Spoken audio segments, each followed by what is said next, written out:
Hello, second grade scientists, and welcome to another science lesson. Today we are looking at plant and animal diversity. How many different plants and animals can you find? If you look at any habitat, you will find diverse plants and animals. There are some big key words in this sentence, and I want you to see what you already know about the word habitat and the word diverse. So pause the video for a moment and share with someone at home. When you're ready, hit play.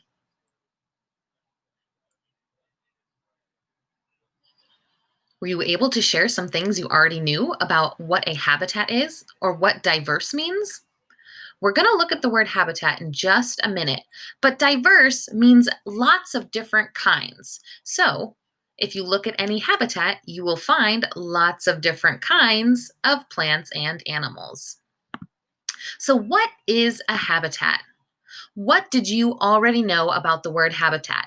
If you didn't get a chance to share, pause the video and share now. All right, so I'm thinking you've already shared everything you know about the word habitat. A habitat is the place where plants and animals live. It provides food, water, and shelter. How many different kinds of habitats can you think of? Again, pause the video and see how many different habitats you can name. When you're ready, hit play.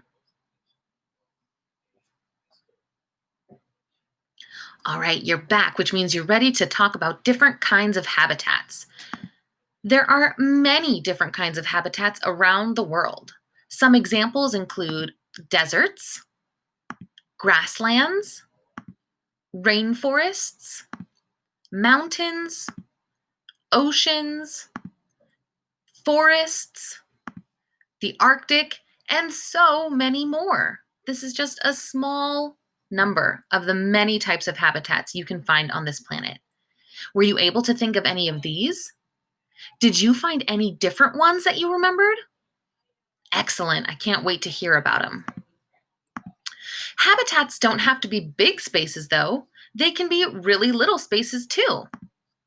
Your backyard or your front yard or the outdoor space outside your home could have lots of little habitats.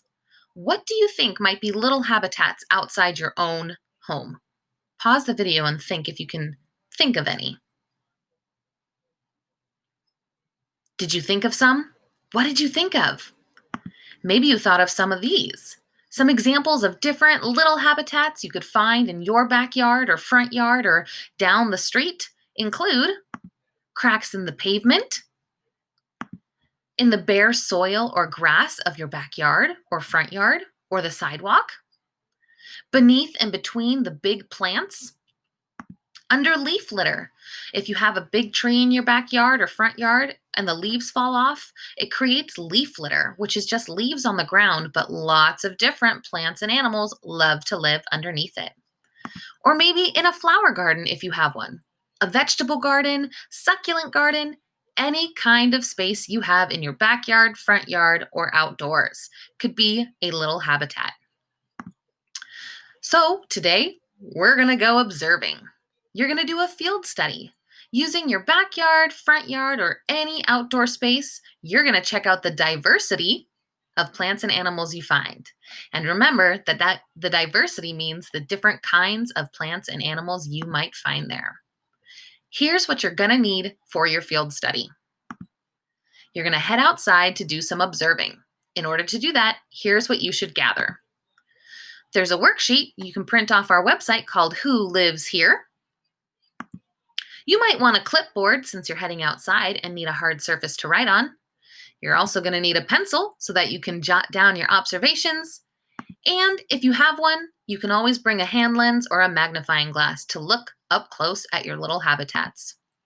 Once you've gathered your materials, get ready to head outside.